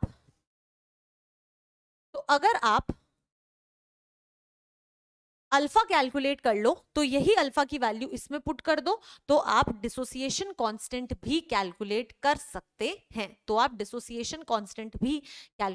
सकते हैं, तो बेसिकली एप्लीकेशन तो क्या है, अगर अल्फा निकालना आता है तो बस इसके अंदर अल्फा की वैल्यू पुट करनी, ठीक है, क्लियर है, बस ये एप्लीकेशन है, आपको आता तो है ही कैलकुलेट, परफेक्ट, बहुत बढ़िया। थर्ड जो एप्लीकेशन होती है वो क्या होती है, that it can calculate the solubility product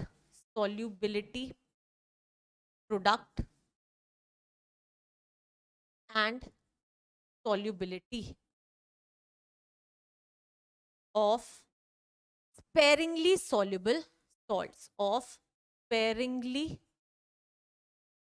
soluble salts।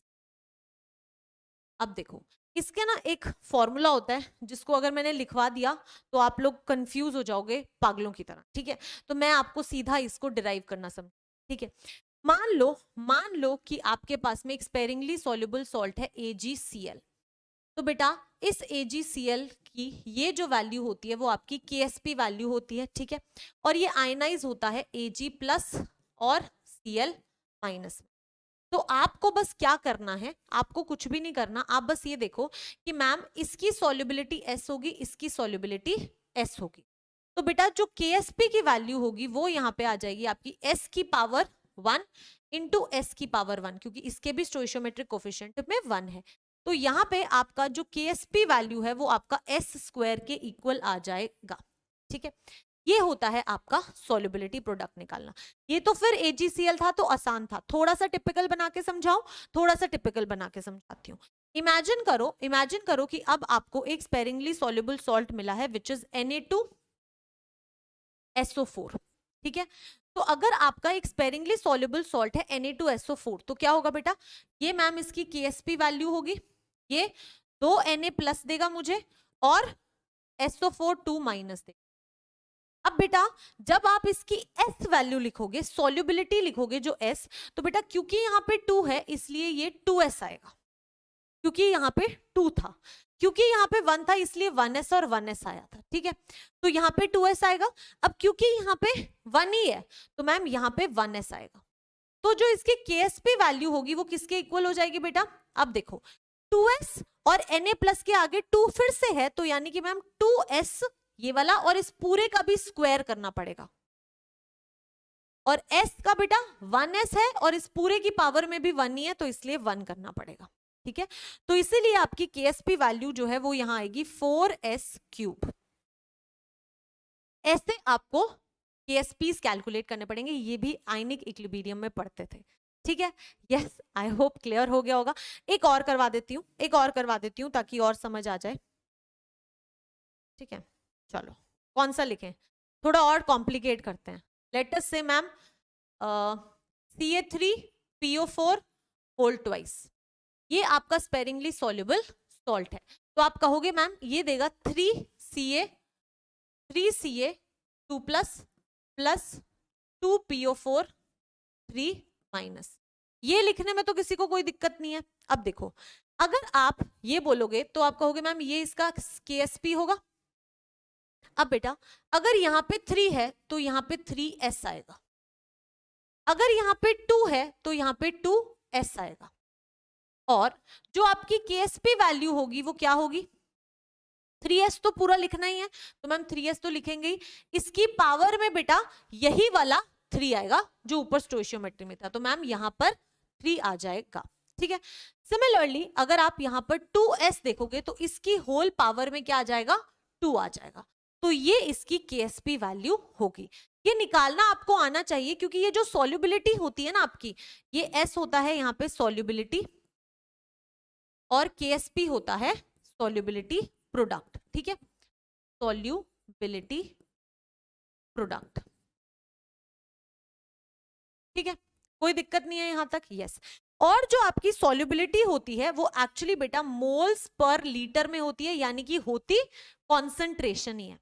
तो ये सॉल्युबिलिटी आप कैसे कैलकुलेट करते हो, ये सॉल्युबिलिटी आप कैसे कैलकुलेट करते हो बेटा, जो आप lambda m is equal to k into 1000 upon molarity लिखते थे, इस मोलारिटी की जगह पे आप स्पेरिंगली सॉल्युबल सॉल्ट्स के लिए S लिखते हो, फॉर स्पेरिंगली सॉल्युबल सॉल्ट्स। ठीक है, उसके लिए आप यहां पे S लिखते हो, तो यहां से आप S कैलकुलेट कर लोगे k into 1000 upon lambda m, और फिर आप KSP कैलकुलेट कर सकते हो किसी भी स्पेरिंगली सॉल्युबल सॉल्ट का। ठीक है, तो ये एप्लीकेशन होती है आपकी तीसरी कोहलरॉश लॉ की। ये आपके सिलेबस में इतना नहीं है, ठीक है, मैं इसको ना लिख देती हूँ एक्स्ट्रा नॉलेज। ठीक है, अगर आपको नहीं समझ आया तो कोई दिक्कत नहीं है, this is for extra knowledge. आपके बोर्ड एग्जाम्स में ये नहीं पूछेंगे, आपके बोर्ड एग्जाम्स में सॉल्युबिलिटी वाला पार्ट नहीं पूछेंगे, लेकिन फिर भी आपको ये पता हो तो बहुत बढ़िया है, कुछ छोटा मोटा टाइप का क्वेश्चन आ जाए तो गलती नहीं होनी। ठीक है, यस, परफेक्ट। इसके बाद बेटा एक फोर्थ एप्लीकेशन होती है और वो लास्ट एप्लीकेशन होती है, एक फोर्थ एप्लीकेशन होती है, वो लास्ट एप्लीकेशन होती है, that is we can calculate limiting molar conductivities of weak electrolytes। हम इसको यूज करके वीक इलेक्ट्रोलाइट्स की लिमिटिंग मोलर कंडक्टिविटीज कैलकुलेट कर सकते हैं। अब क्वेश्चन आता है कि वो कैसे कर सकते हैं। ठीक है, अब इमेजिन करना मैं आपको समझाती हूँ। मान लो मैंने आपको बोला कि limiting molar conductivity of AX जो है वो कितना है, limiting molar conductivity of AX is X। ठीक है, और मैंने बोला limiting molar conductivity of AY जो है वो है बेटा Y। ठीक है, क्लियर है, AX बता दिया मैंने और AY बता दिया मैंने। मैं खुद क्वेश्चन बना रही हूँ भाई, मैं खुद क्वेश्चन बना रही हूँ तो मैं गड़बड़ भी कर सकती हूँ, 2 मिनट रुक जाओ। AX बना दिया, AY बना दिया,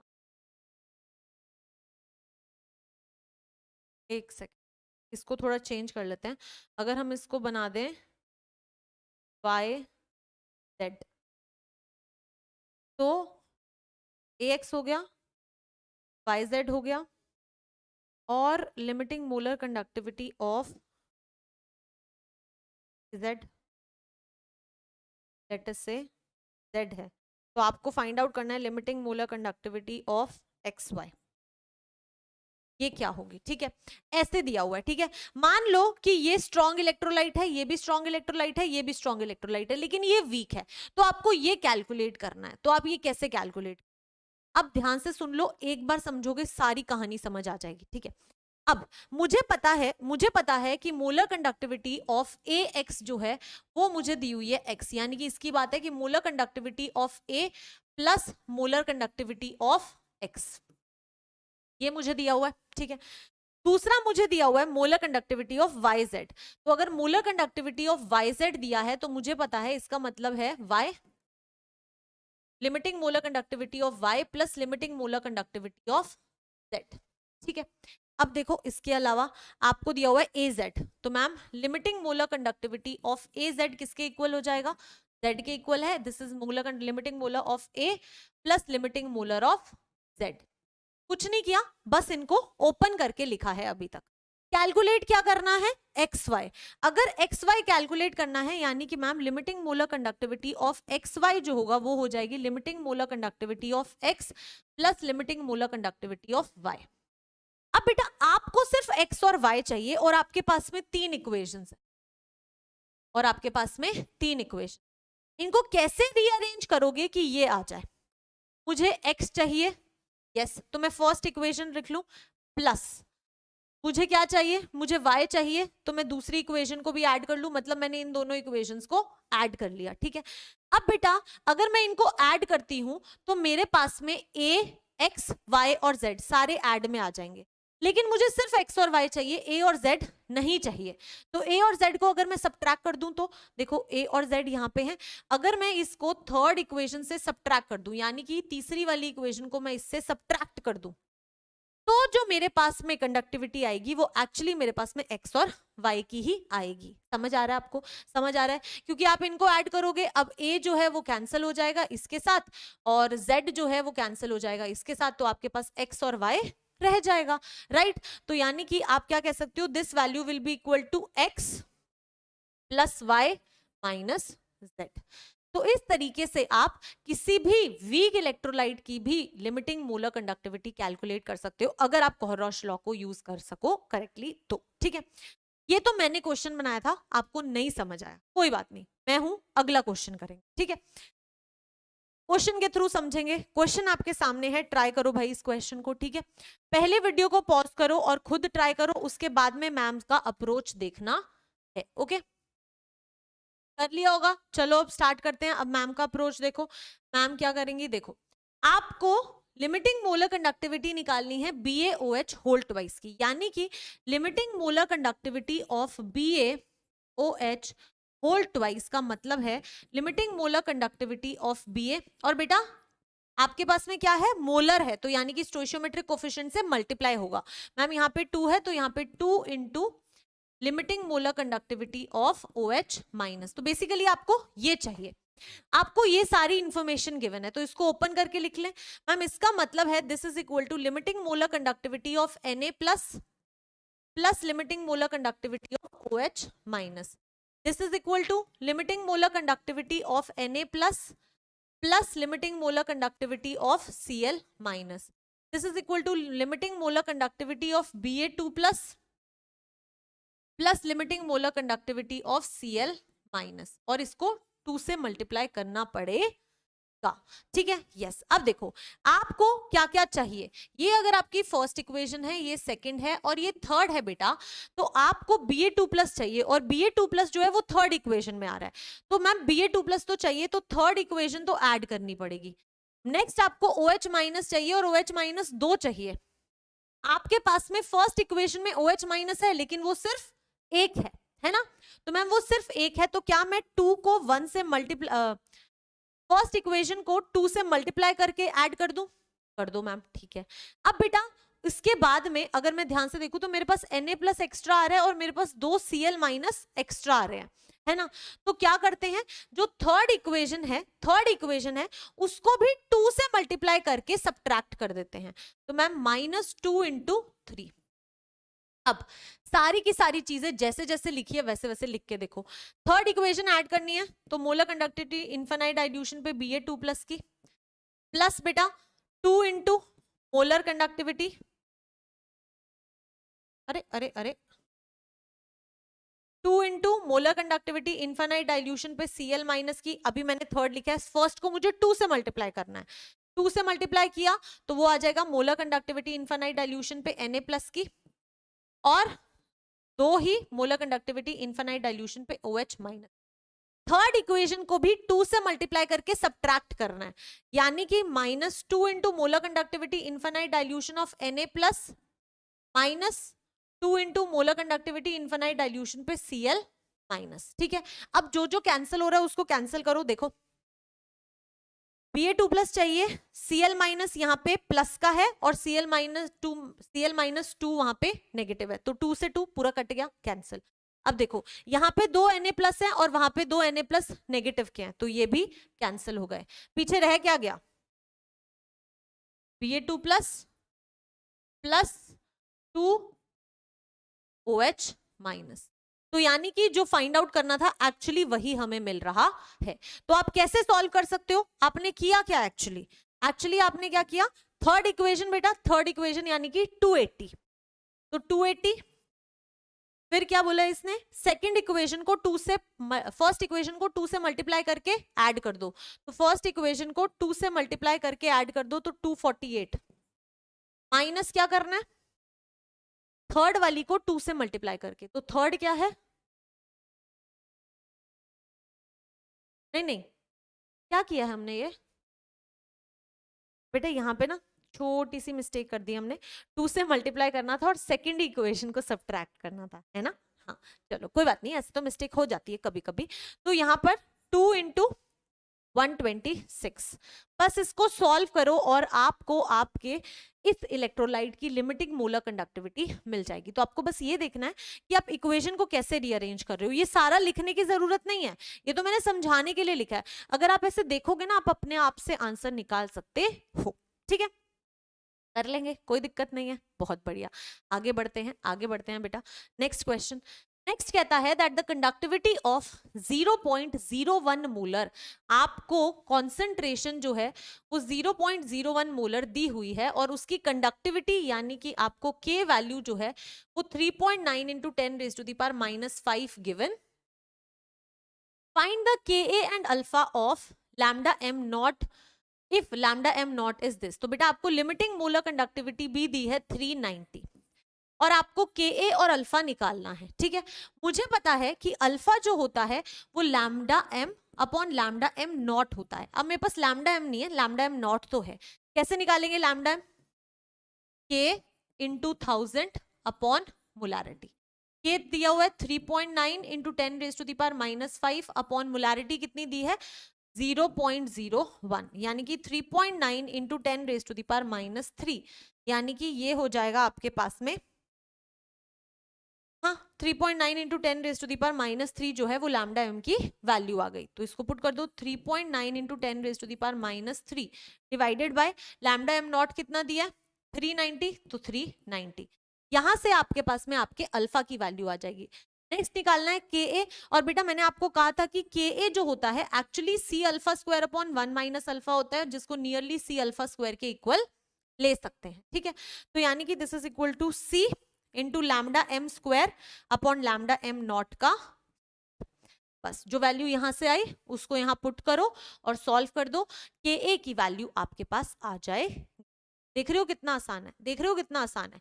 बस आपको समझ आना चाहिए कि कहां पर किस तरीके से न्यूमेरिकल को अप्लाई, फॉर्मूला को अप्लाई करना है, ठीक है। आई होप सब कुछ समझ आ गया, बहुत बढ़िया बेटा। अब ये कुछ क्वेश्चंस हैं, 3 क्वेश्चंस हैं, जो तीनों क्वेश्चंस अब आपके होमवर्क होंगे, ठीक है। तीनों क्वेश्चंस बेटा आपके होमवर्क होंगे, पढ़ लेते हैं कि कहीं कोई टिपिकल क्वेश्चन ना हो, अगर टिपिकल हुआ तो फिर मैम आपको करा देंगी। Conductance of 0.1 molar KCl solution filled in a conductivity cell is Y। तो बेटा आपको कंडक्टेंस यानी कि G की वैल्यू जो है वो Y दी हुई है। If the conductance of 0.1 molar NaOH solution filled in the same cell is Z, अगर कंडक्टेंस एक और इलेक्ट्रोलाइट की आपको दी हुई है वो Z है, then the molar conductance of NaOH will be, क्या कहता है, conductance of 0.1 molar KCl solution filled in a conductivity cell is Y, ठीक है। कंडक्टेंस दी हुई है, उसकी कंडक्टिविटी दी हुई है, वहां से सेल को, if the conductance of 0.1 molar in same cell. बेटा बहुत ही इंपॉर्टेंट क्वेश्चन है, ये तो मुझे ही कराना पड़ेगा, ये क्वेश्चन तो मैम को ही कराना पड़ेगा। समझो इस क्वेश्चन को, क्या कहता है, कहता है कि कंडक्टेंस आपके पास में एक 0.1 मोलर KCl सॉल्यूशन है जिसकी कंडक्टिविटी, पहले मैं यहां लिख देती हूँ KCl सॉल्यूशन। KCl सॉल्यूशन किसी एक सेल के अंदर डाला हुआ है और उस सेल की कंडक्टिविटी जो है वो आपको X दी हुई है, ठीक है। Filled in conductivity cell is Y। तो बेटा कंडक्टेंस यानी कि G की वैल्यू आपको दी है कितनी, Y। इतना आपको दिया हुआ है। उसके बाद में कहता कि जिस सेल के अंदर KCl सोल्यूशन था उसी सेल के अंदर आपने NaOH डाल दिया और उस टाइम पे उस सेल की जो कंडक्टेंस आ रही है वो Z है, यानी कि जब आपने उसमें NaOH डाला तो कंडक्टेंस जो थी वो कितनी आ गई, Z आ गई। तो आपको बताना क्या है, molar conductance of NaOH will B, तो आपको NaOH की मोलर कंडक्टेंस क्या होगी वो बताना। बहुत अच्छा क्वेश्चन है, बस ध्यान से सुनना। अब बेटा जब सेम सेल में डल रहे हैं तो आपको एक चीज समझ आ रही है कि सेल कांस्टेंट नहीं चेंज होगा, सेल कांस्टेंट सेम रहेगा, है ना। यानी कि बेटा K जो होता है वो G इंटू जी स्टार के इक्वल होता है। यहां से आप G स्टार निकाल लोगे K अपॉन G से। K कितना है आपका, X upon Y, X upon Y, ठीक है, x अपॉन वाई है, परफेक्ट। ये हमने G स्टार फाइंड आउट कर लिया। अब अगर आप यहां पर आओगे तो मैम यहां पर जो G स्टार होगा वो x अपॉन वाई ही होगा, क्योंकि सेल तो सेम ही है, आपने सिर्फ सोल्यूशन चेंज किया है। अब बेटा यहां पर क्या हो जाएगा, G आ गया, G स्टार आ गया, यहां से आप K कैलकुलेट कर सकते हो which is G into G star. तो इसकी कंडक्टिविटी जो होगी वो हो जाएगी Z into X upon Y, Z into X upon Y, ठीक है। अब अगर आप मोलर कंडक्टिविटी कैलकुलेट करना चाहते हो तो वो होता है K into 1000 upon concentration. K कितना निकाला, अभी निकाला, Z X upon Y into 1000 upon बेटा कॉन्सेंट्रेशन कितनी दी है आपको, NaOH की 0.1 मोलर, तो मैम ये हो जाएगी 0.1 मोलर। तो यहां से आपके पास में वैल्यू आ जाएगी 10 raise to the power 4 ZX upon Y. तो 10 raise to the power 4 ZX upon Y, तो ऑप्शन डी जो है वो आपका करेक्ट आंसर हो जाएगा, वो आपका करेक्ट आंसर हो जाएगा। आई होप यहां तक किसी को कोई इशू नहीं है। बहुत ही अच्छा क्वेश्चन था, अगर नहीं समझ आया तो फिर से ट्राई करना। एक सेल के अंदर पहले KCl सोल्यूशन डाला, वहां से सेल कांस्टेंट की वैल्यू निकाली, अब वही सेल कांस्टेंट जो है उसी सेल के अंदर आपने दूसरा सोल्यूशन डाल दिया, तो सेल कांस्टेंट थोड़ी चेंज होगा, वो तो कांस्टेंट ही रहेगा। बाकी कंडक्टिविटी, मोलर कंडक्टिविटी वो सब चेंज होती हैं, तो वो सब चेंज होंगी और आप कैलकुलेशंस कर लेंगे, ठीक है। आई होप आपको समझ आया है, अच्छा क्वेश्चन था। अब ये क्वेश्चन बेटा आपका होमवर्क है, it is easy question, KSP वाला क्वेश्चन है, सॉल्युबिलिटी निकालना और फिर KSP कैलकुलेट, ठीक है। BaSO4 सोल्यूशन है, मैं बना के आपको बता देती हूं। अगर ये इसकी KSP वैल्यू होगी तो Ba2 प्लस SO4 2 माइनस होगा, इसकी सॉल्युबिलिटी S है, इसकी सॉल्युबिलिटी S है, तो बेटा KSP जो होगा वो आ जाएगा S raise to the power 1, S raise to the power 1 यानी कि S स्क्वायर। अब S की वैल्यू कहां से निकालोगे, lambda m is equal to K into 1000 upon S से, यहां से S निकालो, S से KSP निकाल लेना, ठीक है। मैंने हिंट दे दिया है, अब आपको ये क्वेश्चन खुद ट्राई करना है। आई होप किसी को कोई दिक्कत नहीं है। बेटा ध्यान से देख लो, बहुत ही इजी क्वेश्चन है, मैम ने हिंट भी दे दिया है, now you have to try. अच्छा, इक्विवेलेंट कंडक्टिविटी दी हुई है तो बेटा इसको लैम्डा इक्विवेलेंट लिख लो, एक ही बात है, वहां पे सॉल्युबिलिटी आएगी। चलो आगे बढ़ते हैं। आगे बेटा हम इस सेशन के एंड पर आ गए हैं, ठीक है। यस, तो आई होप आपको आज की क्लास में सारी चीजें समझ आई होंगी, ठीक है। तो बेटा थोड़ा सा न्यूमेरिकल पार्ट था तो आपको ट्राई करना है, और मैम ने आपको जो जो होमवर्क क्वेश्चंस दिए हैं वो सारे क्वेश्चंस आपको जरूर जरूर करने हैं, ठीक है। मैं कमेंट सेक्शन में पक्का देखने वाली हूँ, ओके, ठीक है बेटा। तो तब तक अपनी प्रिपरेशन करते रहिए, मिलते हैं नेक्स्ट सेशन में, ऑल द वेरी बेस्ट।